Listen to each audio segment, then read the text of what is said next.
Hi everyone, this is Gary. Hope you all are doing well. Welcome to this week's live Path to Prosperity webinar. Just coming off a big 3-day event up in White Plains, New York. It was pretty awesome. A lot of fun and a lot of energy and a lot of learning. So in any case, welcome to all of you, whether you were there or not. We've had a lot of requests lately to go over the school report. We haven't gone over this in quite a while. We also have a property to go over and analyze from Facil from the prior week. We had two that week. We only were able to get to one of them. One of Dan Levy's properties is looking at. So let's do school report first, and then we will go into Facil's property. So hang on one second. I'm gonna turn on my webcam so you guys can see me, and you should be able to see that school report there too. So in any case, real quick, while we're waiting for that to load, let me do this. Let me go to the chat box. Make sure you can all see my screen and hear me. So let's see. Can you see my screen and hear my voice? So that should be coming your way any second now. And let's hopefully everybody's got some positive responses here. Hey Floyd, how you doing? Hey Floyd, I did call. Got your text message. I left a message for Sid. Haven't heard back yet.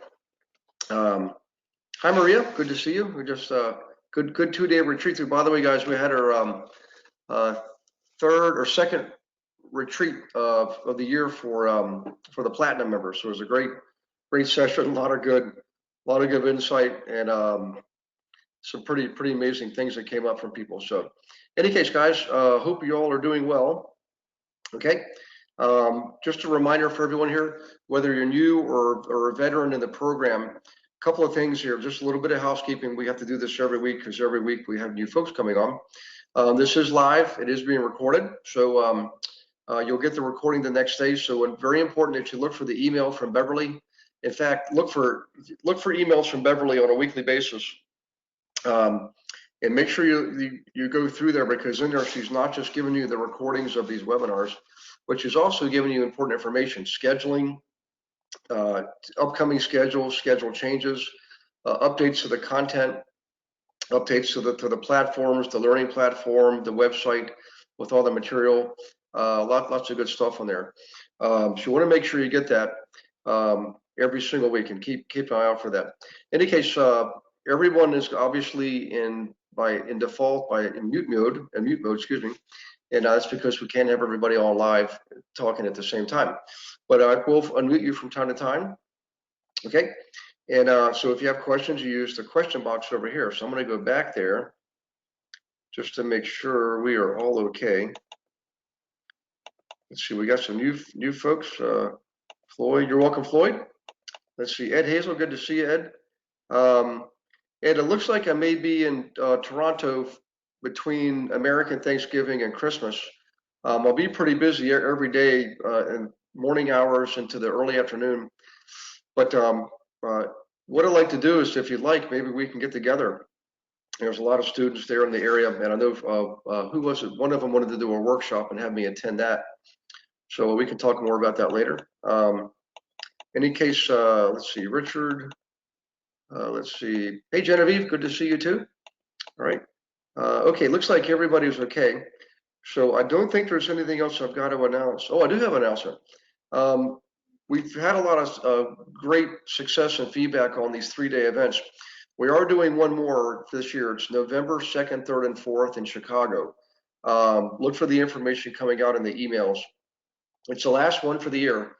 So if you haven't been to one, definitely go to this one. Chicago's basically a couple-hour flight from just about everybody, but it's usually a direct flight. We didn't pick it for that reason. I'm just going to happen to be in the area. But look at your schedules. If you want to fly out Thursday night, you can fly back Sunday and join us for 3 days. It's actually a lot of fun, guys.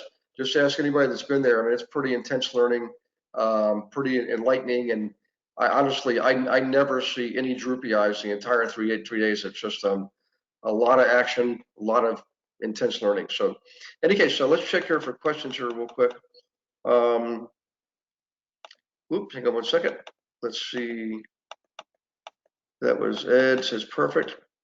I see you in here. Okay, good. Well, Floyd, the landscape table is presented in portrait. Yeah, Floyd, I can't figure out. I tried to rotate. I rotated this up here in the. You can't see my fingers, but in the upper corner says orientation under layout, and all it did is it changed the over. It's a PDF. I'm sorry, it's a Word document, but it didn't rotate the score for it. I'm just baffled that this is a brand new computer. Literally just got this computer today, guys. Brand new installation of Microsoft. So I'm not sure what it is. I don't know. But I wish I had that where I could switch that for you. Somebody has a hint or a tip, type it in because I'll be glad to get this in portrait view. Sorry, landscape view for you. Okay, let's see here. It says perfect. Genevieve, sorry I did not send you back the email, and I'll get it later this week. No worries, Genevieve. Okay, Genevieve, and let me know about Toronto. Yeah, I know it's a bit of a drive, but you know, definitely be there. I'm going through a program that's going to last about 4 weeks, so I'll be there nonstop, including weekends. We literally go every single day, 7 days a week. Let's see. Hi, Gary. Hope you. Hang on a second. Hope you only had a quick question. When you have a chance, would a REIT be better than say 3 individual purchasing a multi-unit property? That's from Joel. Hey, Joel. Good to see you, buddy. So a REIT generally, it depends. You know, I think you're saying, is it better to would a REIT be better than say 3 individuals purchasing a 3-unit multi together? Not necessarily. REIT generally is for people. By the way, REIT, for anybody who hasn't heard that term, it's REIT, Real Estate Investment Trust.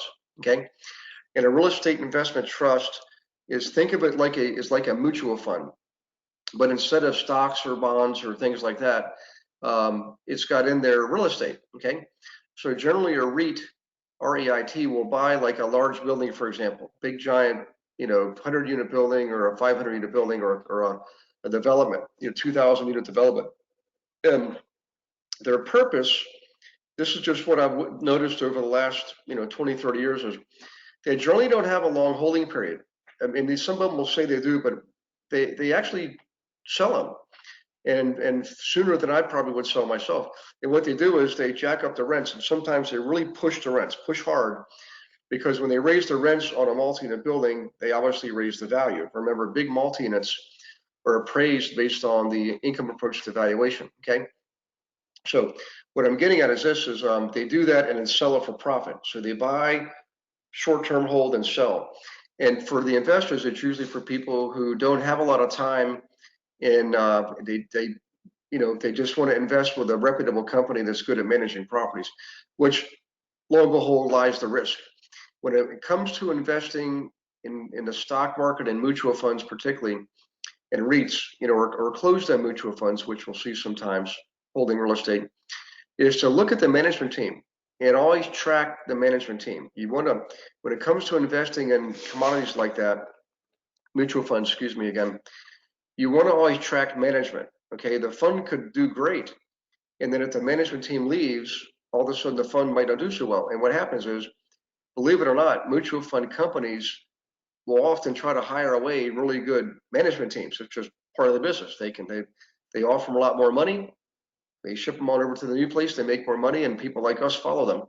So you follow management. Follow management. The old saying is money follows management. Same thing with our money. So Joel, back to your question is, when you're first starting out in the business, my recommendation is buy your own properties, because when you buy a REIT, you're not going to benefit fully from that investment. You're not going to have all the gains you would get by doing your own investing. Okay. Now, granted, when you do your own investing, you've got to do your own analysis and put in your own sweat equity, but your gains are usually higher. If you were to buy a fourplex yourself, generally speaking, you would make more money than if you put the same amount of money into a REIT. That's essentially what I'm getting at. The only reason I look at it is because I've been doing it for so long, and I'm just so busy.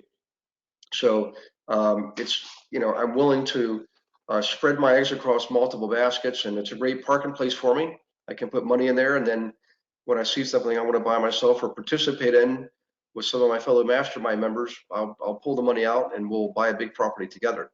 But in the beginning though, man, nothing, I can't say enough about guys rolling up their sleeves, getting in the game and starting off, even if it's a little duplex, just start with that. Just start right here, right now with who you are, what you know and what you have, okay?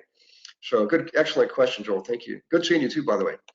Okay, let's see, Daryl. Hey, Daryl, good to see you, buddy. Look to your left under home, you will see orientation, click it, and it should turn your page. Yeah, I did that, Floyd. So there's orientation there, it's under layout. I'll go to home. Oh, there goes, see, I lost the, it's not under home, it's under layout. So I go back to layout, there's orientation. Click on that, click on landscape, and there you have it. So it's still, so I'm really not sure. Let's see if there's something here. Hang on one second. Format picture, save picture as, copy, send link, insert caption, wrap. Let's try format. It's going to want me to style or crop, which I don't want to do. So in any case, guys, you know, if I don't want to take too much time doing this, I'm looking for, hang on a second, 3D rotation. Let's try that. Okay, just hang in there, guys. I apologize for taking time to do this, but I want to do this. Hey, how about that? Learn something new every day.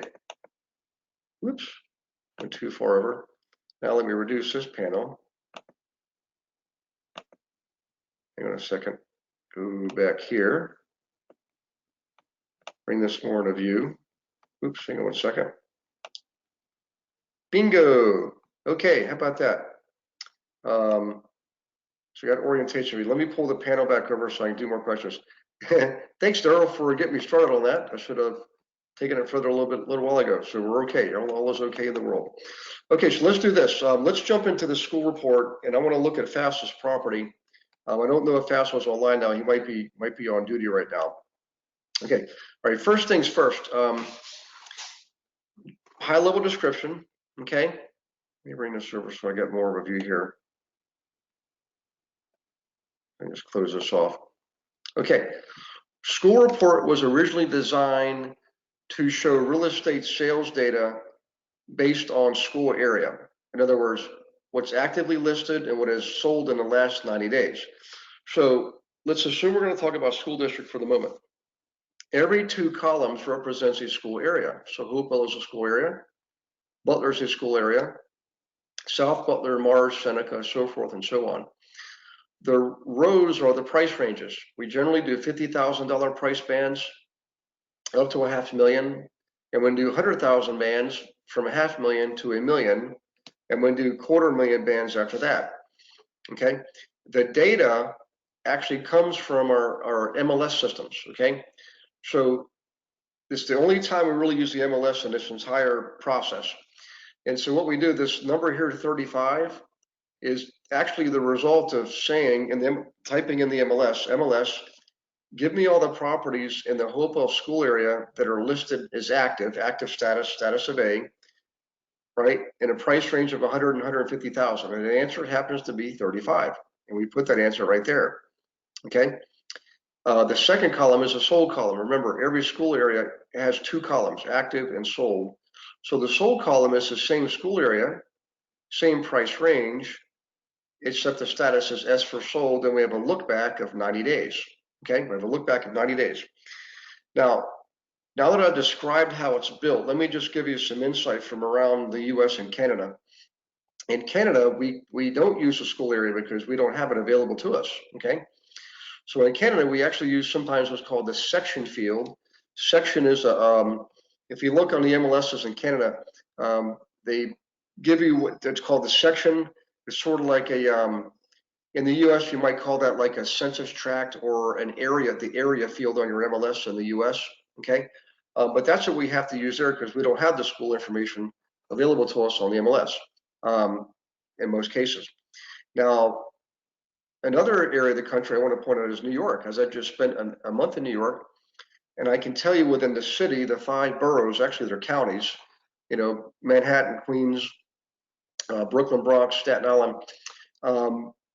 If you look at the New York City school district maps, it literally looks like a plate of spaghetti. I mean, lines are going every which way and crossing over. It's just a hodgepodge, and it's almost like they're non-existent because they're literally, if you've ever been to New York, Manhattan is its own little, like an island, right, between the two rivers, and off to the side of the East River, you've got, Brooklyn and Queens, and way up north of Manhattan, you've got Bronx, of course, and of course you've got Manhattan itself. They're literally busing children from Manhattan over to Brooklyn and all this kind of stuff. It's just really crazy. So that wouldn't work there. What we do use in New York City is the zip code. Works very well because in New York City, in Manhattan alone, you've got 142 zip codes. In Queens, Brooklyn, Bronx, on average, it's like 69 zip codes in one, 72 zip codes in another. So for all of us in Canada, a zip code in the US is like our Canadian postal code. Like N6G 0S3 would be a Canadian postal code. In US, it's, 10059 could be a zip code, right? So in any case, we have to customize this based on where we are. Now, let's just go back to the school district. Let's assume we're in a rural area, an area way outside the city, lower population, low population density. We might not have a lot of school districts. So what we'll do there to have a more meaningful report is to make the school, instead of a school district, every 2 columns could be a high school, or it could be a junior high, or it could be an elementary school, okay? The point is the original design of the report, I didn't create this, I found this at one of our market centers.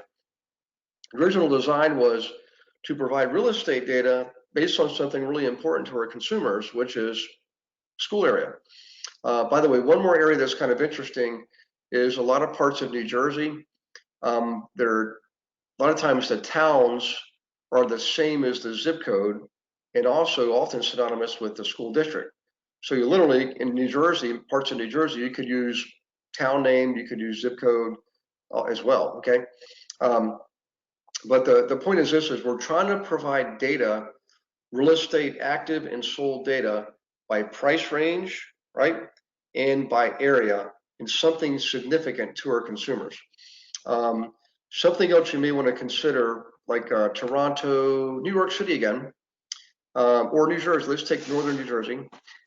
People are often interested in where is the nearest train station, because they commute via train, subway train. So what we learned to do at the bottom of these columns, okay, underneath here, we would make an indicator whether or not there was a train there, a train station, because people in those areas are not only interested in the schools that their children go to, they're also interested in where's the nearest train station if they choose to take public transportation in and out of the city or going to work, okay? Another thing we've done at the bottom of the columns is also put in the school ranking from there's all kinds of school ranking websites, probably at least a dozen of them that I've seen over the years, and they give you the school rating or ranking for that school district. Even they give it to the school and the individual elementary schools too.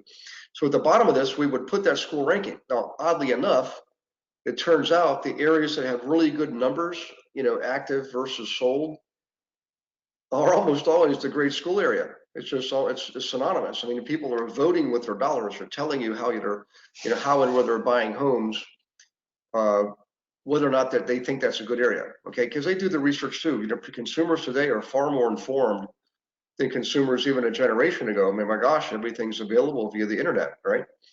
So in any case, back to this. So I wanted to give an example. If we're going to just stop with the school report here, there's other things I can show you about Melissa data, Planning Commission, so forth and so on. But the questions I were getting were really solely focused on the school report. Later on, we can go through the entire process of going from school report to Melissa data, and then to the Planning Commission websites. And by the way, in Canada, we also have Planning Commission websites. The municipalities have them, the counties have them. Okay, I'm in London, Ontario right now. So London, Ontario has its own Planning Commission, and Middlesex County has its own Planning Commission. So in any case, We'll do that another time. Right now, I just want to focus on the school report. I tell you what, let me recant that for just a second. If you guys want me to go forward and show you Melissa data and Planning Commission website while we're doing this session tonight, please just type it in. Just say, yes, Gary, please do Planning Commission and Melissa data too. And we'll just make this whole lesson about that. And then next week, hang on one second. That will be next Tuesday, the 9th. We'll go over Fassel's property then. Let me just double check and see if Fassel's on. Hang on one second, guys. Let's go up to the, hey, Nicole. Nicole Cole's on. Good call today, Nicole. Well, Fassel is on. Let's do this. Don't outvote Fassel because he got, his property got delayed till this week from last week. So let's do this tonight, guys. And then we will, oh, Susan Bye. I'm going to call you right after the webinar, Susan. I did get your text earlier after the afternoon, but I've been in student calls all day. As you might imagine, after teaching for 5 days, I have a lot of student calls. So I'll call you, Susan, after the webinar, okay? All right, let's get back to the school report because I want to save a half hour for Fassel's property. So back to the school report. Here is why this data is important. We have lots of reports out there, all kinds of reports. And, you know, especially if you have a traditional MLS system, you've got lots of reports from your MLS systems. Statistics, ratios, days on market, absorption reports, all kinds of reports. Now, if you're in New York in the city, you don't really have a traditional MLS system right now. I've been told by a number of people it's coming, it's on the way. So, everybody breathe a sigh of relief. You're going to get one there. However, if you're outside the city, you know, if you're north up in White Plains or further north, or you know, you do have traditional MLSs, okay? But back to this. What we're looking for, guys, is a combination of sold activity and active activity, active listings and sold listings, okay? So what we want to see is supply and demand. Now I went directly to this area right here. Let me just tip, I think it's Seneca. Yeah. Okay, hang on one second. Let me go reduce my panel so I can do this more slowly here. Bring this in full view. Okay, Seneca. I'm going to use Seneca as our example, the Seneca school area. The reason is if I look at the second, third, and fourth rows, I see I have a combination of supply and demand. In other words, second row, 150 to 200,000 in Seneca tells us there's 28 homes currently active and 65 homes are sold in 90 days. Between 2 and 250, 15 homes are active and 39 homes are sold in the last 90 days. In 250 to 3, 13 are currently active and 35 are sold in the last 90 days. So this tells us two things. Number one is we have supply and demand. We know we have people selling and we know we have people buying, and we have the actual numbers, not just a ratio. We have an actual numbers, which is really important because it also shows us the second thing, which is the relationship between velocity and volume and velocity. So volume is associated with supply, velocity is associated with demand. So it's not just that we have supply and we have demand, we want to know how much is in supply and how much is in demand, okay? And we want to see this at a small local level. We don't want to see this across the entire county or the entire MLS system. That doesn't help us. That's too broad. We need specific nitty-gritty niche level data, okay? And that's what this does for us. This is why we like to report. And I use this example because we have, if you look at the second, third, and fourth rows, we have roughly 2 to 3 buyers for every one currently active listed property, okay? So this is 28 active, 65 is sold in 90 days. That means over 90 days, we've had roughly, you know, almost 2 to 3 sales for every one currently active property. What that means is properties are moving. Properties are moving, and that's what we want to see when we're flipping homes.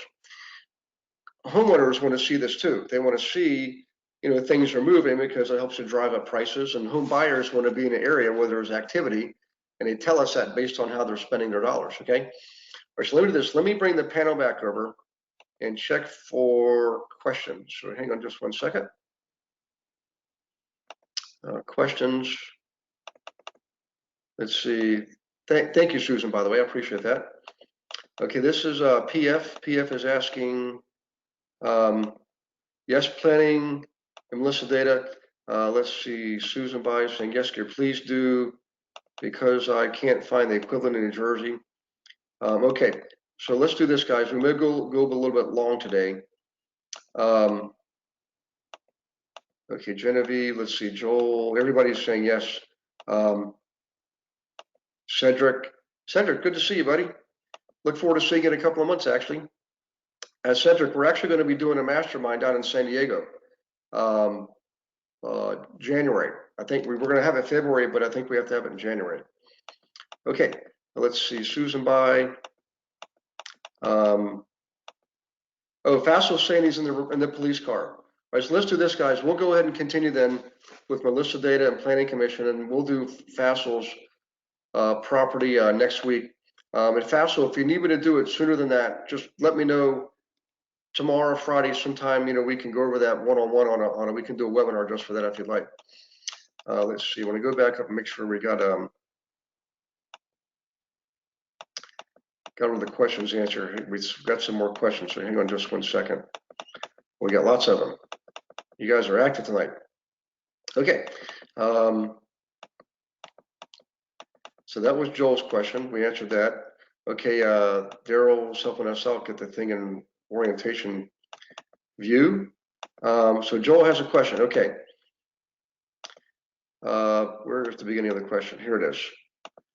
Okay, question, guess my question is, if I have 3 different investors, if I have them pull money together, should we set up a REIT or LLC? Oh, no, yeah, Joel, I'm sorry. I'm glad I saw this. Generally, you set up a REIT. Well, here's one possibility. Let's say you had a lot of properties. Let's say you have an investor who's got, 5,000 units and they want to retire. One possibility is, as an exit strategy, they can create a REIT and put the 5,000 units in the REIT and then sell shares of the REIT. Okay. In your situation, you have 3 buyers and you're asking, should they set up a REIT? But that's not the same thing. And by the way, that's a very advanced technique, Joel. You need attorneys involved. You need Security Exchange Commission expertise. That's not something I would recommend for newer folks. It's quite expensive to do that, by the way. I mean, we're talking a lot of money, tens of thousands of dollars. And you have to have the kind of person who has access to a lot of capital through affluent people, uber affluent people.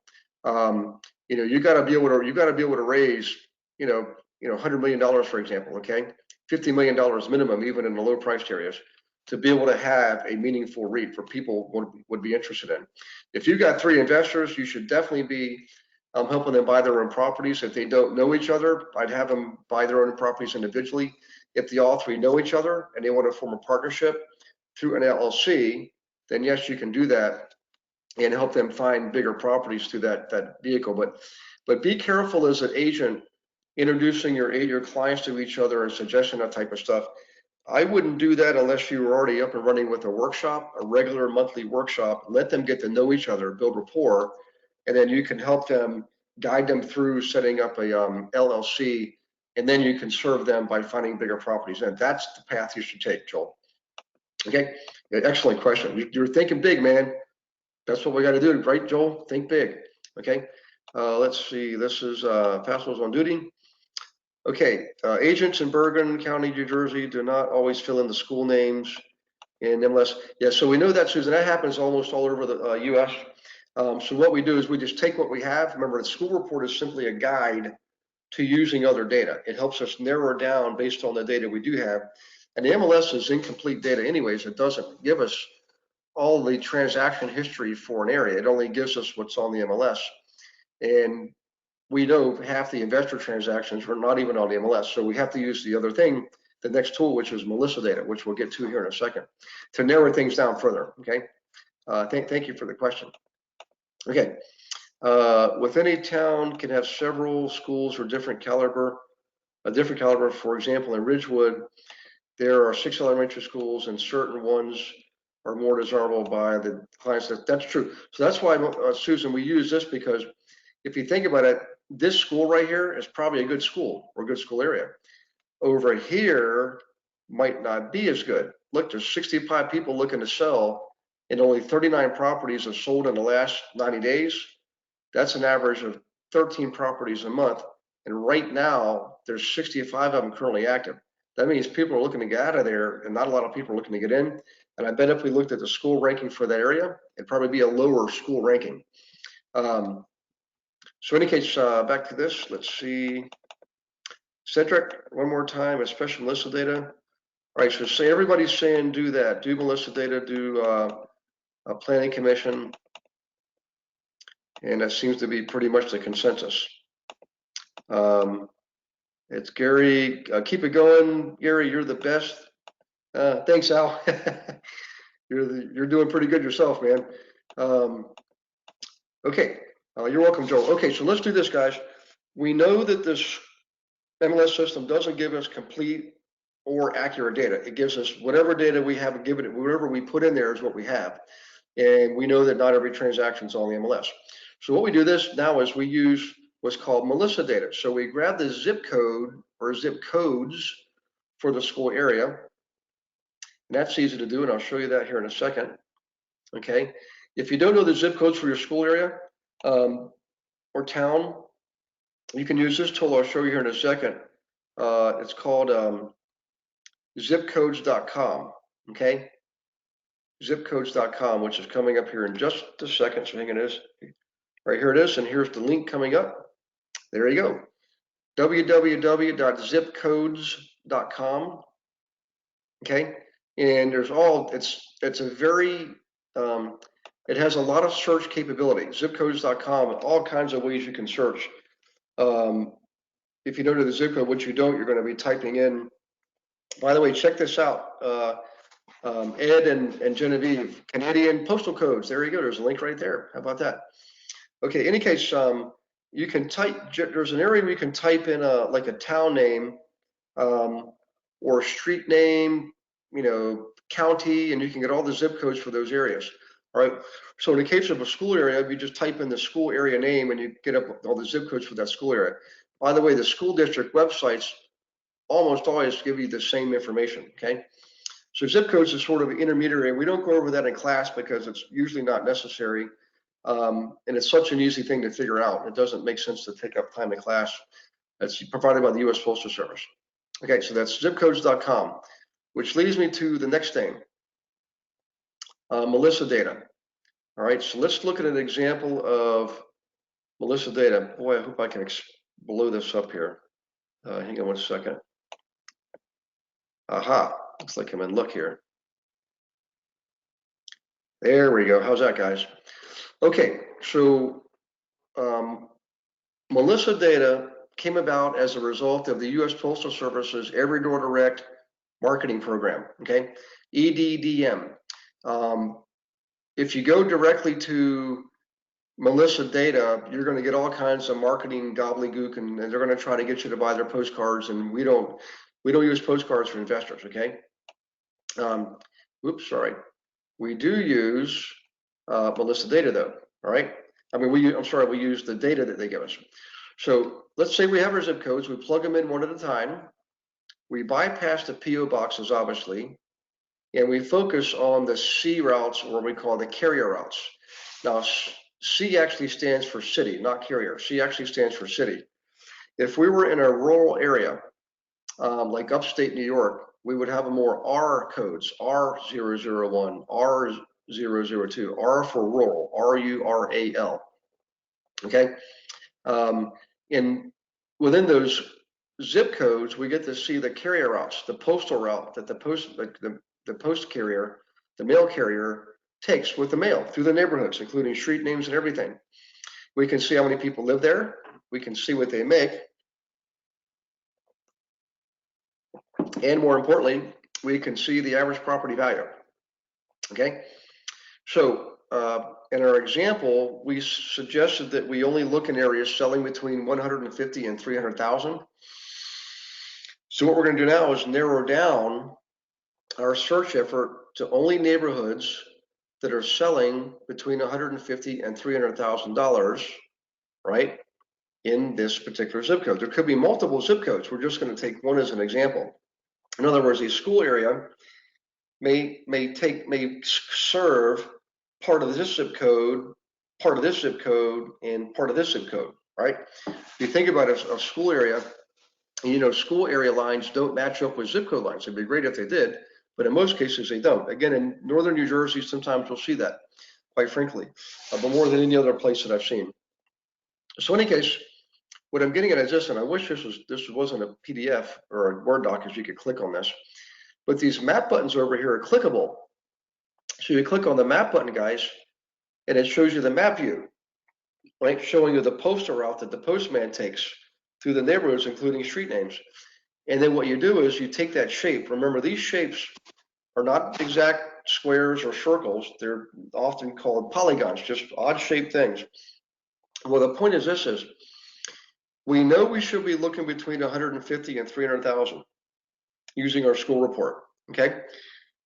So we're going to look for carrier routes in those neighborhoods where the neighborhoods are selling from between 150 and 300,000. In this example, there happens to be one here, 202,000, one down here at 292,000, and one down here at 276,000, okay?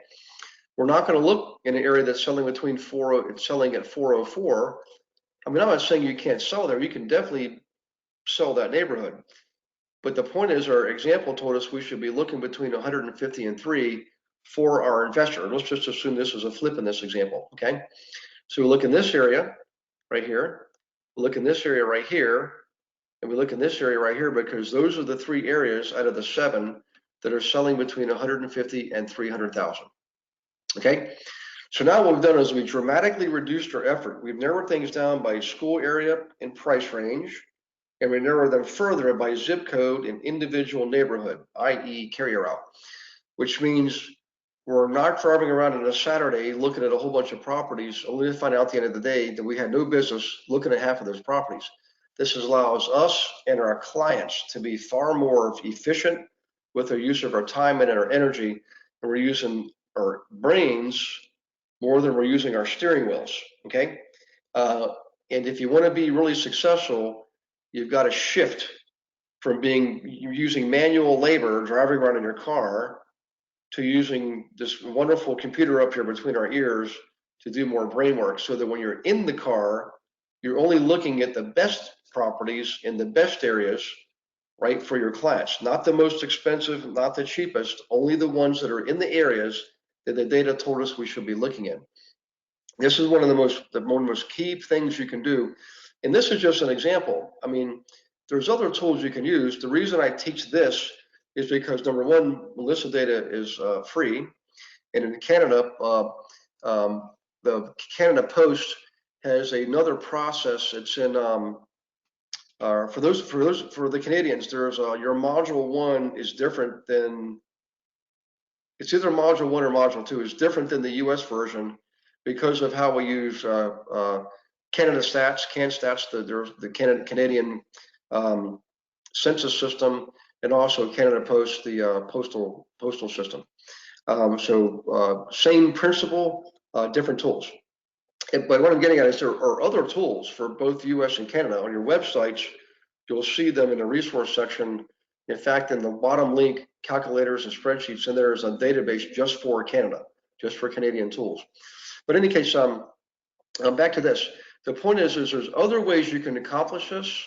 I just want to teach you using your own data and free tools so that you learn the concept, you develop the habit of using data.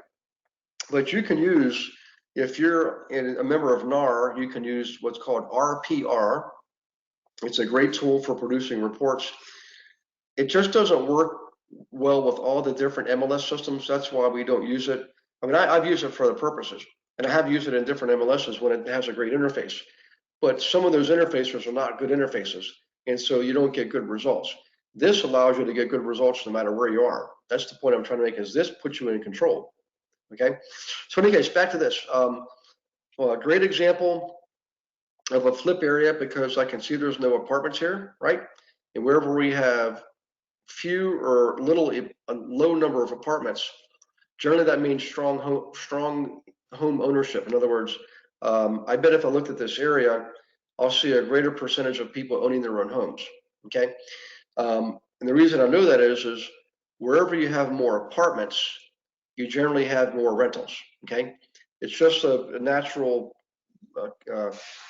fact about our business is wherever you have more apartments, you generally have more rentals. Okay, so in any case, let me just pull the panel back over before I go to the third part, which is your planning commission website. Susan, by what does RPR stand for? I don't know off the top of my head because I can't remember, but it's probably like real estate, property reporting. That's probably what it means, something like that. Realtor property reporting or real estate property reporting. But if you go into NAR, you can just under search bar just type in RPR and you'll get it. It'll pop up, and they actually have some really good instructions. We've had a number of students use it. I will give you one example in Phoenix. It works very well. Okay. But up in Montana, doesn't work so well. So there you go. I mean, one area it works great, one area it doesn't.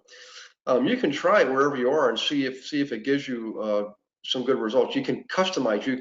What I'm getting at is with RPR, you can literally create your own reports. Okay. Yeah, Cedric just typing it. He's right. It's Realtor Property Report. Okay. So I guess let me just back up and make sure I've got the questions answered here. So that's Alfred's comment. Thank you, Alfred. You're welcome, Joel. Thank you. Okay, another one from Joel. How do you use school report for an investor that's looking to purchase rental investments? Okay, let's do this, Joel. What I'll do is I'm going to scroll down and show you another example of Melissa data. So this example here, great area for flipping. I can tell because there's no apartments. This area down here, great area for rentals. I can tell because there's lots of apartments. Okay, so if we look here, Joel, you'll see there's 3 areas that have triple digits apartments. In other words, this area, this particular carrier route within the zip code 15229 has 177 apartments. That one carrier route does. This carrier route down here has 133 apartments. This carrier route down here has 142 apartments. Excuse me one second.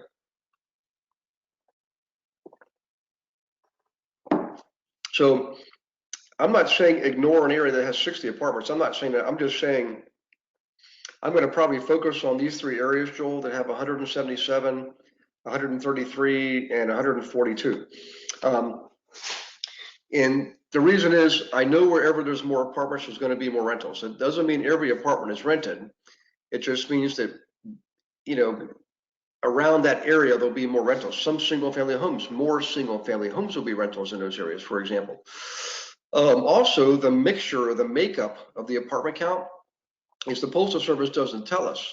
It could be a mixture of duplexes and triplexes and fourplexes and 20-unit buildings and 50-unit buildings.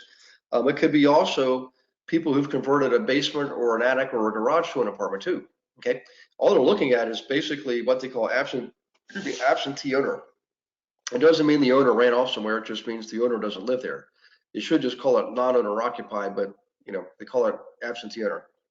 So I will literally search in these 3 areas because I know in these 3 areas I'll have the highest probability of finding the most rentals. Okay. So now what I want to do, actually, let me check for more questions here before I go up to the third part. Great questions, guys. You guys are, man, you're on the ball. Okay, we answered that question. What does RPR mean? Thanks, Cedric, for that. Thanks, Daryl, also for typing that in. What is the optimal line residential count, average household income or property? So Cedric, that another excellent question. That actually depends on the area. So out where you are in Orange County, I mean, you're going to have some high population densities, no doubt about it. So residential count will be high. Salaries will probably be higher than these. Okay, maybe more like in the 60s and 70s. But more importantly, the average property value is going to definitely be higher where you are, right? So you have to look at the area. So remember, Cedric, we can never make the market do something we want. That's why whenever an investor contacts me and says, hey, I want to work with you. I heard you're pretty good. Let me give you my criteria, and here's what I need. As if I could wave a magic wand and just make the market just pop it out. What's more practical is for us to study the market, and show their clients using this raw data what actually is happening. Okay. And they can't argue. They can argue with us, but they can't argue with data. This is coming from USCensus.gov and our tax assessor's database. So I don't care if a deal is offline. As soon as that title changes hands, the deed gets recorded, your tax assessor picks it up. I mean, sometimes it's a batch process, sometimes it's a real-time process, sometimes it's once a month. This is updated every month, by the way. Okay, what I'm getting at is this is the real data. This is the actual data. It's telling you the truth. Okay, you can't argue with that. So if what they want is outside of this truth, then we need to take them to another area where their truth, that area matches their desires. I'm not saying you can't find a needle in a haystack every now and then, but we're not in this to get lucky. We're in this to be intentional and be profitable. So we have to use data and share. And by the way, share this with your clients. This is the kind of stuff, guys, you definitely want to share with your clients. Okay, it'll raise the value of your stock in their eyes. Okay, you got the stuff. You're the go-to guy. And more importantly, you'll know how to use your marketing more effectively by knowing where to use your marketing. See, that's the beautiful thing about this, guys. It doesn't give us just valuable information. This is actionable information. All of the marketing that we give you, you know now where to use it. You know the areas, okay? So only use your marketing in these areas. Don't go to an area like don't try to drum up rental listings in an area where there's no apartments, for example. Only use listing campaigns and for rental properties in areas that have lots of apartments, if you follow that. And obviously you can get listings, you can take your buyers there, and you'll have a much higher probability of finding those properties to sell and for your buyer clients. So great questions, guys. You guys are, you get the gold star for tonight. Okay, let's do this. I want to show you the third piece here. And this is the thing that Susan was asking about.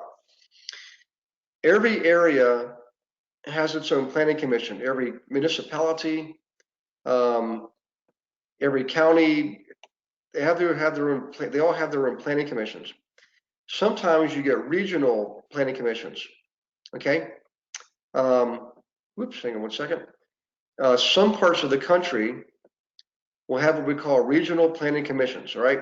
And what that means is several municipalities or sometimes multiple counties will band together and create their own regional planning commission. If you think about it, guys, that really makes a lot of sense because maybe they can share public resources like snow road clearing equipment, snow plow trucks and salt trucks and all that in the wintertime.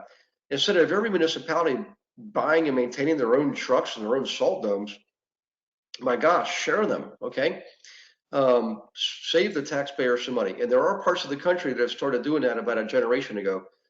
I wish everybody would do that, but I will tell you, boy, the politics is rampant everywhere. My gosh, but between the municipalities within a county, they're like, well, no, we want to take care of our own. You guys are poor over there. You don't have any money. You take care of your own. Well, you know what? Take care of their roads for them for a fee. It helps them not have to fork out the money to buy the equipment, so they save money on taxes. And your taxpayers get to actually make an income, leveraging the assets that you bought on their behalf with their tax dollars. And again, sorry, I'm getting off on a soapbox here. I apologize. But the point is regional planning commissions serve the community very well and also make our lives much easier. So within a region, we can search all kinds of really cool data. So this one here, by the way, no two websites look alike. They're all programmed from different people. So sometimes it's a challenge to dig down in there. And so Susan, to answer your question is, if you were to go to Bergen County, type in Bergen County Planning Commission, okay, you will get a Bergen County Planning Commission website. We don't really want to look at the data at the county level per se. I mean, we can do that to get started. We're more interested in the local level, but what happens is on there you'll see where they provide data at the detail level, at the local level. And the way they do that is they grab a lot of data from uscensus.gov, okay? So in other words, you can go from the county level to the city level and then down to the neighborhood level, which is where we operate. We need the data at the neighborhood level. Well, in most cases, a census tract is almost synonymous or is synonymous with a neighborhood. And if you're really lucky in your MLS system, your MLS, what we call the area field, is synonymous with the census data tract, the census tract field, which is that you have that, you're golden. You got all the data you need at the local level, and it's real true. It's public data. Okay, you get everything. You know, demographics, social graphics, everything, including information on subsidies, how many people are subsidized, the level of subsidization, education, everything. It's just an amazing source of data. So age, the whole, everything's out there. So the reason we do this is we want to make sure, because we're investing. Remember this: when you're investing, it's a for-profit business, okay? And when you have a for-profit business, you have to study demographics and social graphics to know where to apply your investing dollars for the highest good, okay? For the highest and best good. So now, real quick, I just want to mention this. Some people will say, well, are we steering when we're doing this? We're not steering. Steering is saying, hey, Mr. and Mrs. Smith, I don't think you should go there. I'll take you over here because that's a bad neighborhood. That's called steering. What this is following our own board's written instructions, which is we should be consulting, advising, and guiding our clients, okay? And the way we did it is provide them with public data. We didn't create the data. We're just providing them data, okay? And let them come to their own conclusions, okay? We don't ever steer anybody, but we do advise them, we do consult them so that they can invest wisely, okay? So in any case, back to this. You can use the example of age, for example, to determine what the largest segment of the population is. So if you know that you have more people retiring in that community, we would use different marketing campaigns. You know, we wouldn't market to senior citizens the way we would market to college students or people in the college age, right? It'd be different marketing campaigns. So in any case, that's how we use Melissa. Melissa data is more of a, I'm sorry, scratch that. Planning Commission websites provides more of a litmus test. It's a validation tool to validate. So far we determined the area, right? We've narrowed it down, price range and school area. We narrowed it further by zip code and individual carrier route. What we're looking to do now is determine the precise demographics and social graphics of the neighborhood so that we know we're marketing properly for that demographic. We wouldn't want to send senior citizens a marketing campaign where everything has to do with people getting out of college and getting married and having their first children. It was not going to work for them, okay? So remember that this is a good service for your investor clients, and also helps you spend your marketing dollars wisely.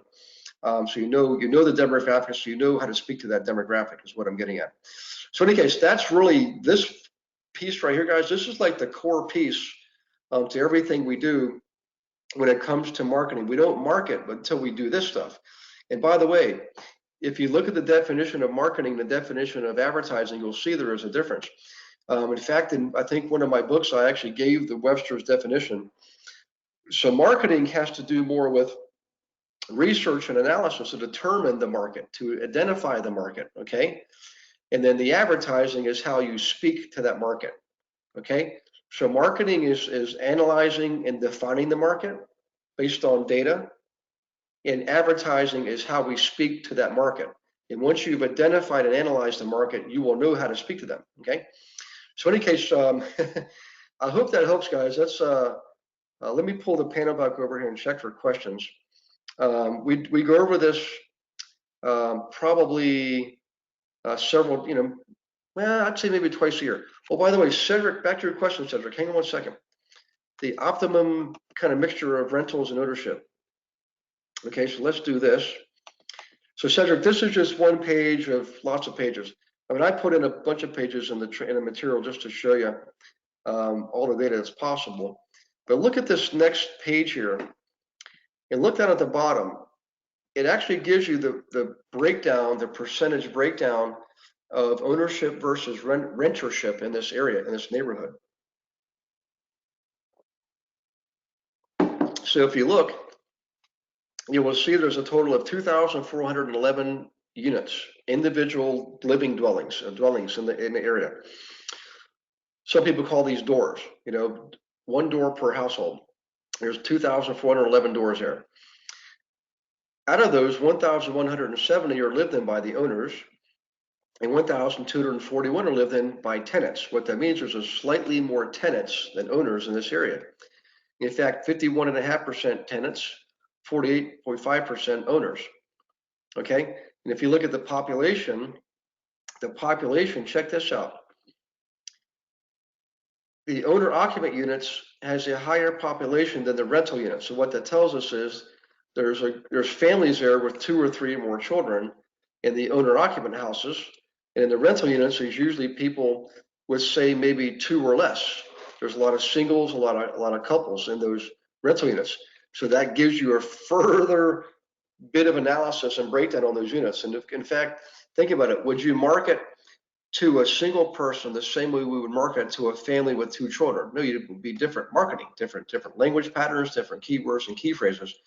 So in any case, another thing, Cedric, about this is this. When I'm looking for rentals for myself or for my clients, I learned over the years to look in areas that are between 1/3 and 2/3 renter occupied. In other words, if 51.5% is just slightly more than 50%. So that's within that range. It's greater than 1/3 rentership and less than 2/3 rentership. Over time, that turns out that's sort of the sweet spot for buying rentals. So if you think about it, if it's less than 1/3 rentership, that means it's greater than 2/3 ownership. Well, that's probably a good area for flipping. You want to flip in areas that are 2/3 owner occupied or greater, okay? And again, you want to buy rentals in areas that are less than 2/3 owner occupant, in other words, i.e. greater than 1/3 rentership. Now, the reason there's a cap on the rentership is this. If you're in an area that's 90% rentals, sometimes those areas might be the area like C- areas or worse. And we don't want to invest in areas that are that level. We want to be areas that are C, maybe some C- every now and then, depending on the certain circumstances. But C+, even B- for our rentals. We generally want to flip in the Bs, B+, A-, right? So in any case, back to this gives us so much information. I mean, I'll just scroll down here. Look at the volume of data that we get here. All right. You know, citizens with disabilities, civilian non-institutionalized population with a disability. Very, very specific data. ADA data is in here. Really important, guys. Quick tip for you folks who are looking for rentals. In most areas, check with the ADA and see how much, what are they providing? Here, it says right here, check this out. Perfect example. Sometimes ADA will provide approved rents for 3 times as much as the prevailing rate. Check this out right here, right from the government. In other words, if you have a rental unit renting for $500 per month, ADA is compliant. If it's ADA compliant, you can possibly rent for $1,500, 3 times as much that you would get for traditional rent. I don't know about you guys. I'll take 3 times rent any day of the week. And what's really neat is they often give here it is right here. This is what I'm going to tell you. They'll give the tenants the grant to do the remodeling to make the property compliant, building ramps, grab bars, and showers. You don't have to spend a dime, and all you got to do is sign a paper to approve it. And by the way, when they move out, you have the option of having them remove all of those modifications. My theory is this: why on earth would you do that when the work's been done for you for free and you can rent the property for 3 times more than the street value? Sorry, I'm laughing there. But in any case, and also not only that, are you serving the community by doing that? Amen, brother. So if you can serve the community, remember, prosperity through service. Serve first and you shall prosper as a result. Look for the opportunities because they're out there. Okay, study, ask, go to your local municipality, ask them, what grants are currently available. Okay, go on the ADA website, see what grants are currently available. In any case, more data here. I'll just scroll down quickly. Oops, sorry, that was a little bit too quick. Where was I? Back here. Okay, there we are. Let me go back here. Scroll. I'll just show you. This is just a small portion of what's possible. Households by income. Okay, look at that. Households by income. That would be pretty important. A chart that shows you the income per family and the total and the percentage. All right.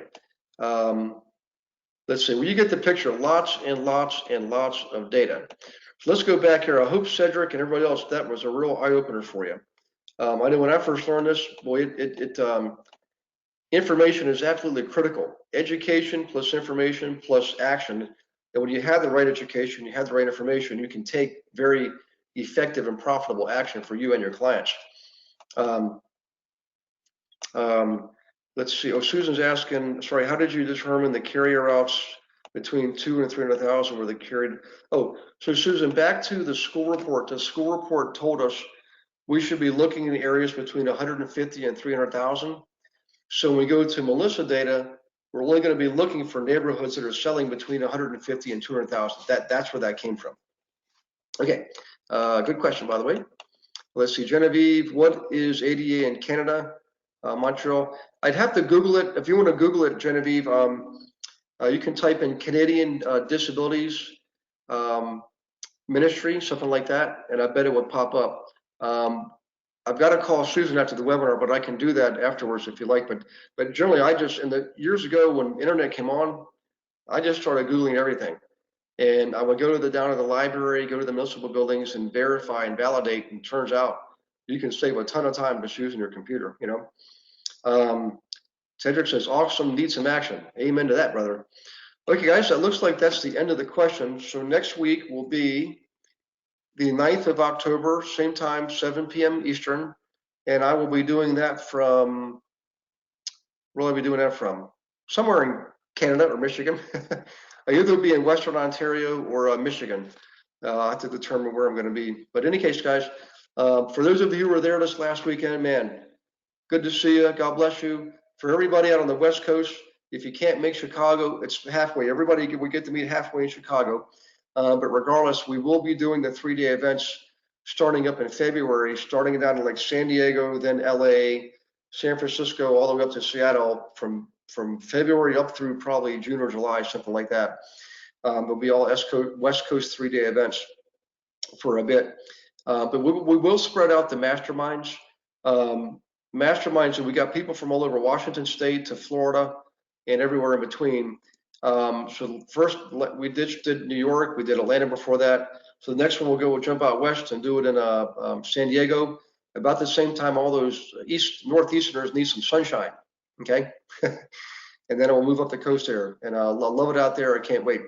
So in any case, God bless you guys. We will see you next week. Oh, wait, we got one more comment here. Let's see. This is, hang on, I'm trying, my thing's jumping around. Oh, Fassel. Let's see. Yep. So it's good that Fassel's just saying we have masterminds on the mastermind members on these calls here. So it's pretty elite event. The more of you that do that, the more of you are going to benefit. Okay. And obviously, if you really want to, you know, take your, it's like, if you know anything about cars, there's something called nitrous oxide. And if you look at racing, you have a regular gasoline engine, which is like at the training program level.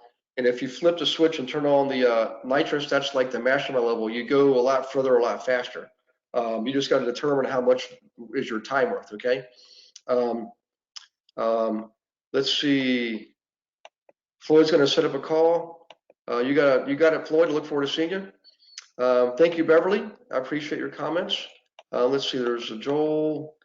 Okay, for the investor booklet, if we don't have our own exclusive listings to show a breakdown of, oh, so Joel, on the booklet, you actually use whatever you can get on the MLS.